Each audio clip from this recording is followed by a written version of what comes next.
Bien. Buenas tardes, chicos, ¿cómo están?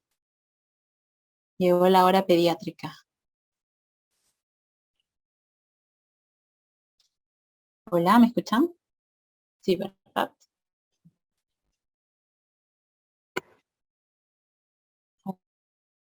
Pero empecemos. De la actitud, momento de la hora pediátrica. A ver, bien, chicos, ¿cómo están? Espero que un poco más recuperados, respirando un poco mejor, por lo menos. Ya no hay asfixia como nos quedamos. Vamos a ver qué tal nos va. Miren, la idea de esta tarde-noche es avanzar un poco para que no nos queden tan ajustados los temas y tengamos la oportunidad de desarrollarlos así como lo hemos venido desarrollando, tratando de absorber todas sus dudas y dándole check a todos sus resúmenes y su acúmulo de conocimientos, que es lo más importante, ¿sí? Vamos a tratar de darle igual el avance que hemos estado teniendo ya. Como les digo, vamos a avanzar la mayor cantidad que podamos y vamos a empezar con este tema que les decía yo que es importante que fijemos, porque como ya lo habíamos visto en los conceptos, necesitamos tener conocimientos súper claros de un gran bloque de temas, que es lo que estamos enfocando en este momento, como en los temas de gran rentabilidad, ¿sí? Vamos a empezar con diarrea y vamos a darle un poco de ritmo a esto con preguntas. Miren, aquí, por ejemplo, tenemos un caso en NAM. Dice, niño de 2 años traído a consulta por presentar desde hace 3 días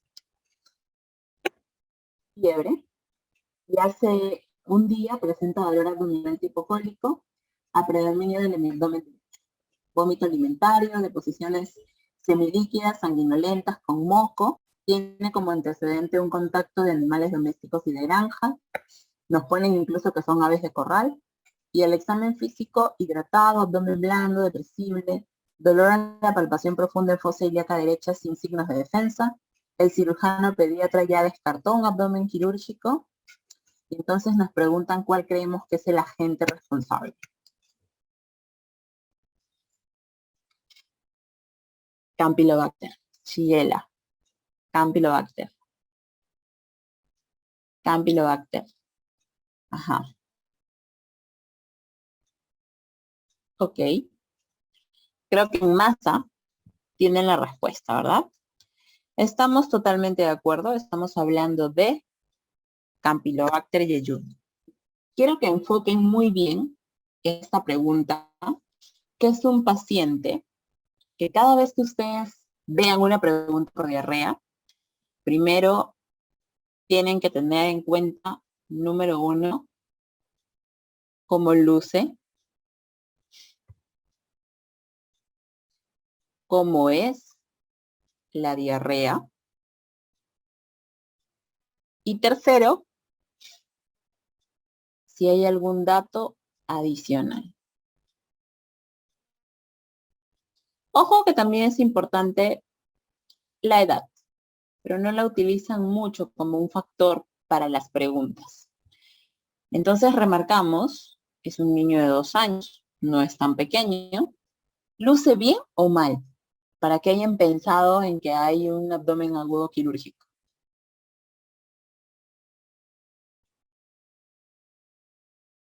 ¿Qué creen ustedes? ¿Que este paciente luce bien o mal? Muy mal, ¿verdad? Porque están pensando que es un abdomen agudo quirúrgico. Perfecto. Luce mal. ¿Cómo es la diarrea? Semilíquida, tiene sangre y tiene moco. ¿Cómo se llama eso?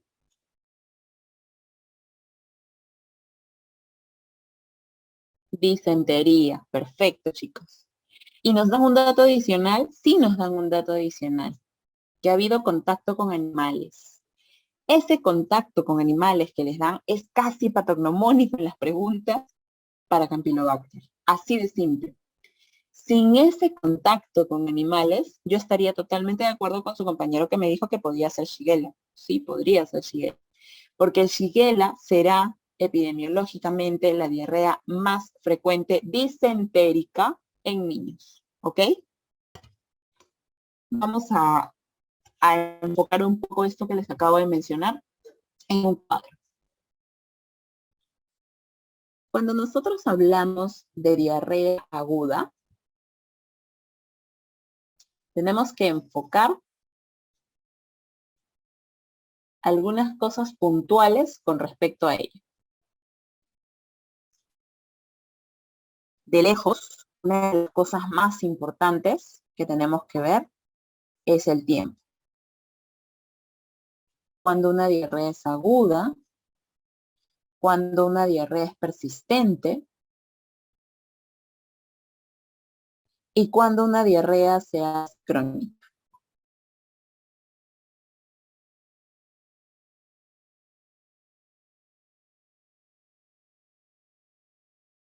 La diarrea será aguda cuando dure menos de 7 días. Será persistente cuando dure de 2 a 4 semanas. Y será crónica cuando dure más de un mes o en todo caso más de 4 semanas. ¿Ok? Hay otra cosa que tenemos que enfocar cuando pensemos en diarrea y son las causas o la denominada etiología. Aquí es donde nos tenemos que enfocar un poco en las edades, como todo en pediatría. La primera causa de diarrea en niños, como el 90% de las cosas en pediatría, es viral. ¿Cuál será el virus? El famosísimo rotavirus. Definitivamente. Ahí no hay pierde. Muchos momentos después llegará la siguiente causa más frecuente de diarrea en niños y esa será la bacteriana. De todas las causas bacterianas, hay un grupo que son las más fastidiosas, que precisamente son las causantes de diarrea aguda disentérica. ¿Qué cosa es una diarrea disentérica? Moco y sangre. Punto. ¿Cuáles son estas bacterias fastidiosas? Shigella,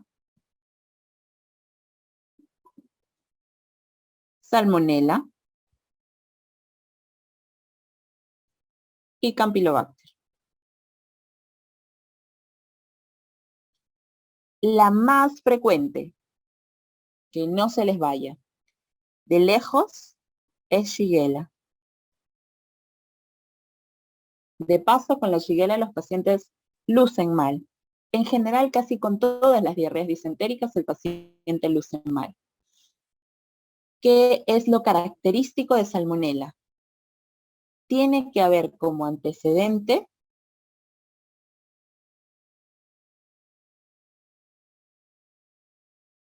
la ingesta de comida fuera de casa, en mal estado, o lejos, o de dudosa procedencia, pero tiene que haber como antecedente una ingesta de comida. Y Campylobacter tiene que tener como antecedente el contacto animal. Ojo, no solo aves, pero preponderantemente les dirán aves.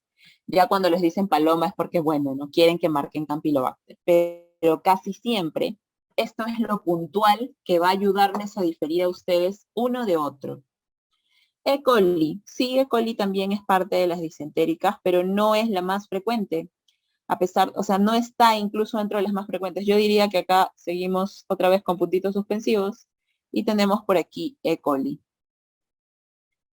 ¿Por qué? ¿Qué es lo característico de E. coli? ¿Qué dirían ustedes que caracteriza a la E. coli? Porque son varias, ¿no? La E. coli es enterotoxigénica, enterohemorrágica, son un montón. ¿Qué cosa les haría recordar a ustedes a E. coli?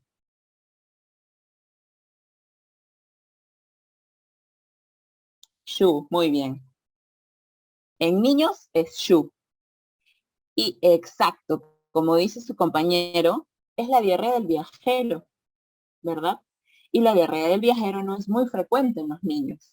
Lo frecuente en los niños es SHU, ¿ok? Perfecto.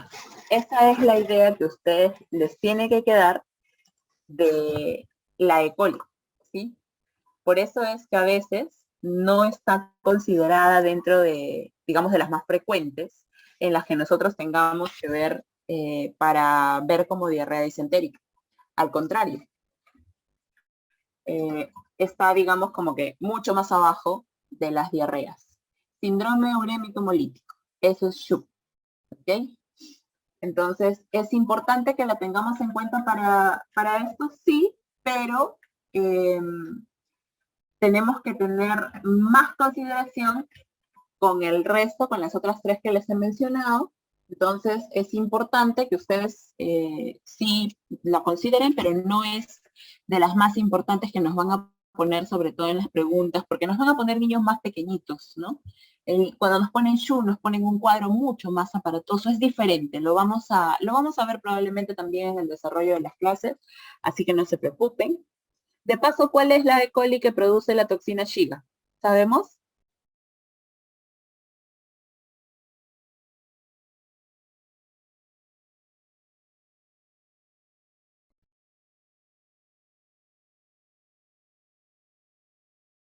Exacto. En general, los dos están bien. Hay E. coli que puede producirse por tanto la enterohemorrágica como la enterotoxigénica. ¿Sí? Son las dos variantes de la E. coli que pueden producir SHU. ¿Sí?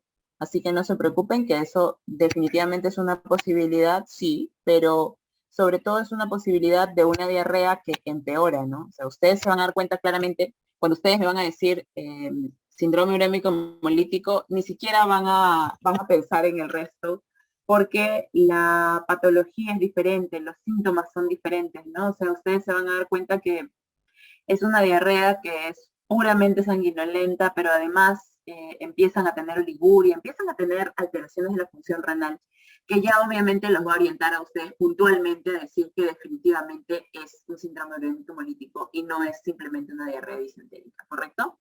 Entonces es bastante importante que lo tengan en cuenta, sí, pero como les digo, en líneas generales, nosotros no lo consideramos en grande bloque para poder decir si realmente pues estamos hablando de las bacterias disentéricas con respecto a la diarrea aguda en pediatría, ¿ok? Muy bien. Otro dato importante para establecer datos sobre diarrea aguda es considerar cuál es la forma o el mecanismo de producción. Y allí ustedes van a tener que hay diarrea secretora, que hay diarrea osmótica, que hay diarrea enteroinvasiva, por ejemplo. Miren, la pregunta que me hace su compañero es importante. ¿En viral qué otra causa podría haber? Además de rotavirus, me imagino que te refieres. Se han hecho muchos estudios en el Perú, sobre todo en la Universidad Cayetano Heredia, y han encontrado que una de las cepas más frecuentes en nuestro país es el adenovirus como causa de diarrea. Solo que, como se imaginarán también, nosotros no tenemos muchas formas de demostrar, más allá que el antígeno de rotavirus que sí se encuentra en, en las heces, pero no hacemos un mapeo en general de las, digamos, de las diarreas, ¿no? Entonces se han encontrado dos, adenovirus y norovirus, luego del rotavirus, ¿no? Sin embargo, no está considerado obviamente para efectos del examen porque no es una estadística mundial, es una estadística de Latinoamérica, puntualmente de nuestro país, ¿no? Pero sí, efectivamente, adenovirus, norovirus y rotavirus son los más importantes en la parte viral, ¿no? Bien, entonces les decía, ¿qué pasa en la diarrea secretora? La diarrea secretora hace que precisamente se secrete excesivamente. ¿Por qué? Porque hay disminución de la permeabilidad del enterocito y se secreta hacia el medio interno. En la osmótica, ¿qué pasa en la osmótica? La osmótica simplemente es una suerte en la que se rompió esta barrera de unión y evidentemente es como cuando el podocito pierde la permeabilidad y pierde también la estructura funcional, pues ocurre exactamente lo mismo. Y en la interoinvasiva, más bien lo que ocurre es que se disrumpe la pared del enterocito y aquí sobre todo, las diarreas disentéricas, o sea, cualquiera de esos 3 o 4 gérmenes de los que hemos hablado allí, son los que la pueden causar. ¿Ok? Muy bien. Entonces, viene la pregunta, ¿cuándo valdría la pena tomar algún análisis?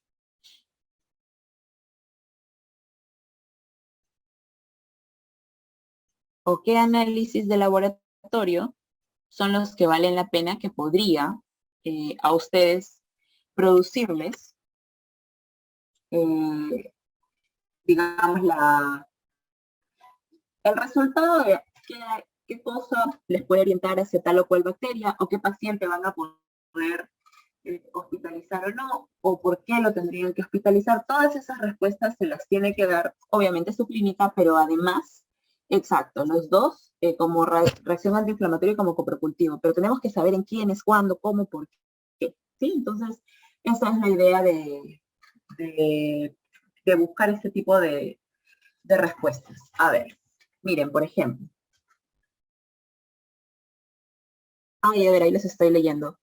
Miren, una diarrea osmótica, lo que les decía es que se produce porque hay un soluto que no se absorbe, ¿sí? ¿Por qué no se absorbe?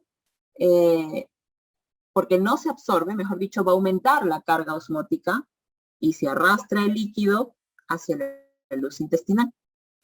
Entonces, aquí van a tener bastante líquido en la luz intestinal y finalmente eso es lo que les va a causar la diarrea, ¿ok? Distinto, por ejemplo, a la diarrea secretora, en que la diarrea secretora, por ejemplo, va a producir un aumento de la secreción de electrolitos, precisamente por un defecto en la permeabilidad. Y nuevamente ocurre, obviamente, la consecuencia es la misma, ¿no? Se arrastran solutos o simplemente se arrastran los electrolitos hacia la luz intestinal y eso jala agua, ¿sí? Al jalar agua, esa alteración del transporte de agua y de esos iones a través del epitelio nuevamente hacen que lleguemos a este mismo momento en el que ese flujo alto hace que se cause el flujo alto de diarrea o el flujo alto de tránsito intestinal, ¿verdad? A eso me refiero puntualmente con estas dos cosas. Bien, efectivamente, como mencionan sus compañeros, los exámenes que nosotros vamos a usar de lejos son la reacción inflamatoria en heces,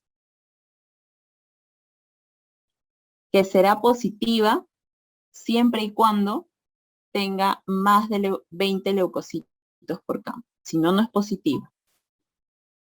Eso es positivo. Y eso le deben pedir a todas las diarreas. ¿Por qué? Porque nadie les va a asegurar con total exactitud si hay moco y hay sangre. En cambio, en una reacción inflamatoria, el laboratorista les va a informar si hay moco y hay sangre. ¿Ok? ¿A quién le pediré un coprocultivo?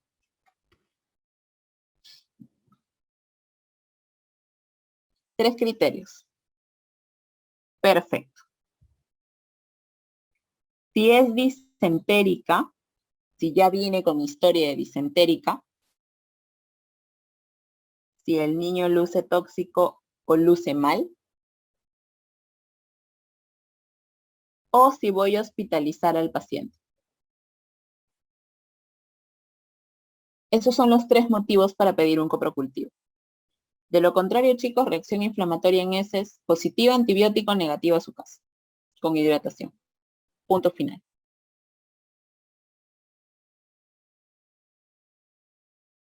¿Y a quién le tomaré control laboratorial como un hemograma y electrolitos?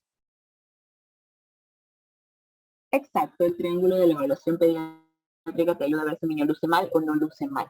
Pero sobre todo es el simple hecho de que te diga, doctora, no come, vomita todo, está con fiebre, no luce bien, ¿no? Distinto a una mamá que te dice, está con diarrea, pero el niño está saltando por todas las esquinas. Entonces eso es diferente. ¿Perfecto? Muy bien. Electrolitos pediré en un niño que se ha deshidratado. Si el niño se ha deshidratado, ¿qué quiere decir? Que lo voy a hospitalizar, ¿verdad? Entonces, pediré análisis nuevamente si hospitalizo al paciente. ¿Ok? Pediré análisis si sospecho de SHU, síndrome urémica hemolítica. ¿Y qué le agregaré? Creatinina. ¿Ok? Y sí, los 20 leucocitos por campo es en heces. ¿Ok? Es en la reacción inflamatoria en heces. Muy bien. Ahora respondo su pregunta de a quién hospitalizar. Con todos los demás, bueno, si es sepsis, por supuesto que está hospitalizado. Eso ni siquiera se duda. Ahora,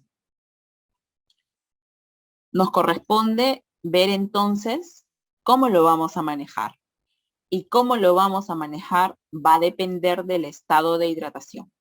Entonces, no se olviden que cuando vemos diarrea, también tenemos que ver hidratación o deshidratación, ¿verdad?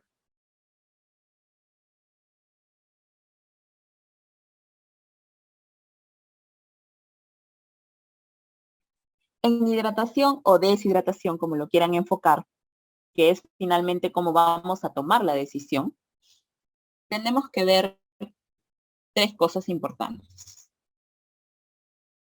Una deshidratación puede ser leve, puede ser moderada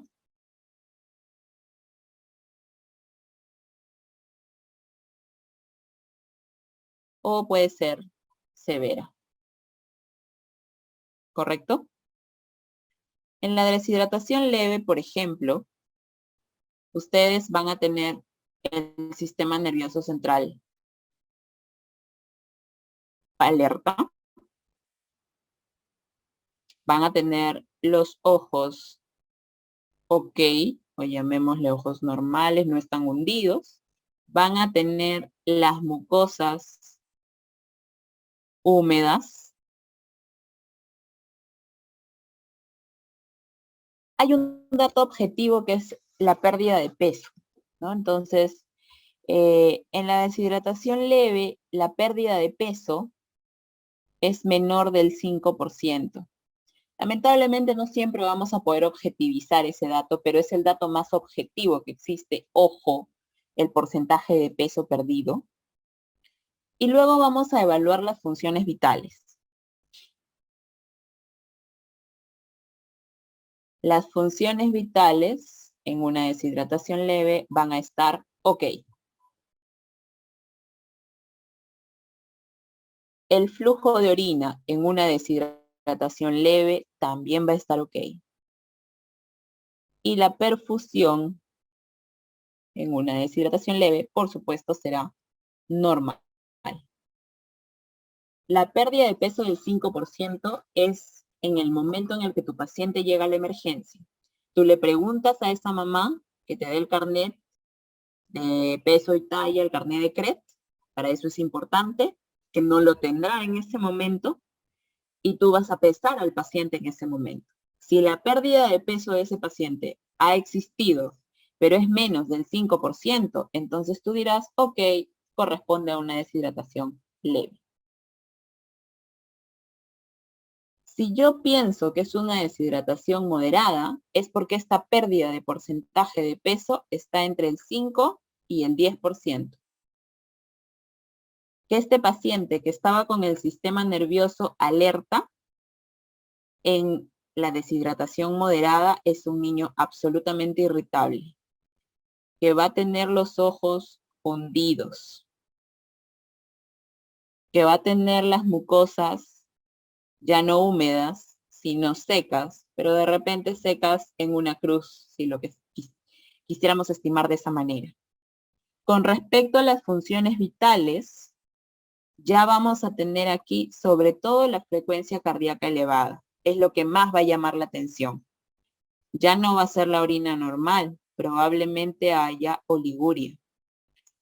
Y los signos de perfusión, aquí ya ustedes van a encontrar muy probablemente la piel fría. A ver, me preguntan si la pérdida de peso es referencial al grupo etario. No. La pérdida de peso es un valor objetivo, chicos. Desde la última vez que le hicieron un control de peso y talla al día de hoy que yo lo estoy pesando en la balanza, ¿cuánto peso ha perdido? Leve, menos del 5%. Moderada, del 5 a 10%. Y severa, se imaginarán que es más del 10%. ¿Ok? Este paciente que en la deshidratación leve estaba alerta, en la moderada irritable, aquí probablemente esté soporoso. Se está durmiendo, tendencia al sueño. Por supuesto, acá también vamos a tener los ojos hundidos. Las mucosas totalmente secas. Aquí serán 2 cruces de 3 o de repente hasta 3 de 3. Aquí la función vital que se altera es la presión arterial. Puede estar baja o puede estar en el percentil 5. Aquí probablemente tenemos oliguria o quizás oligoanuria.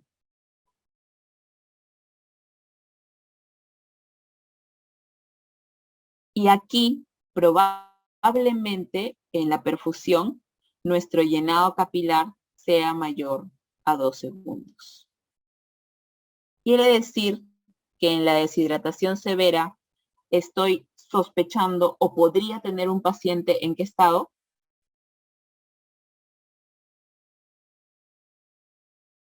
En shock. Correcto, chicos. Una deshidratación severa puede llevar a un niño al shock. De paso, sigue siendo la principal causa de shock en nuestro país. Diarrea, hipovolemia, shock. ¿Ok? Definitivamente es una de las causas más importantes de shock. Si hay hidratación, si hay deshidratación,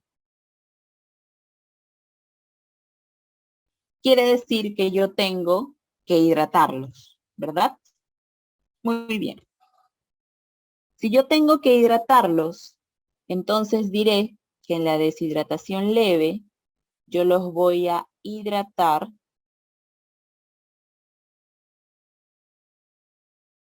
Ahora vamos a hablar de los planes, no se preocupen en las láminas siguientes.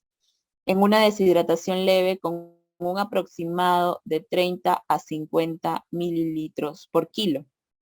En una deshidratación moderada de 50 a 100 mililitros por kilo. Y en una deshidratación severa con por lo menos 100 mililitros por kilo. Ojo que en la severa, si estoy hablando de shock, puedo tener la posibilidad también de administrar bolos, ¿correcto? Eso quiero que les quede claro. Ahora lo vamos a revisar con mucha mayor amplitud, por supuesto, en las siguientes diapositivas, pero es importante, ¿ok? Considerar que la deshidratación causada por una diarrea aguda tiene como objetivo la rehidratación o reposición de líquidos, como lo quieren llamar, ¿sí? Muy bien. Los valores de presión arterial en un niño necesitan evidentemente que tengas una tabla al lado, porque dependen de la edad y dependen de los percentiles. Hay percentil 5, hay percentil 15, hay percentil 25, es una tabla enorme. Pero obviamente ustedes las van a tener pegadas en la emergencia, no se las tienen que memorizar, y eso es lo que les va a permitir tomar una decisión adecuada, sobre todo para saber si ya estamos en shock o no. En efecto, como dice su compañero, depende de la edad. De la edad, no tanto del sexo. Hay cuadros para edad y sexo, sobre todo para la parte de nefro, pero en verdad dependen muchísimo más de la edad. El manejo lo voy a hablar ahora, no se preocupen. Esto, acuérdense, los mapas introductorios buscan que ustedes reúnan todo el concepto, ¿ok?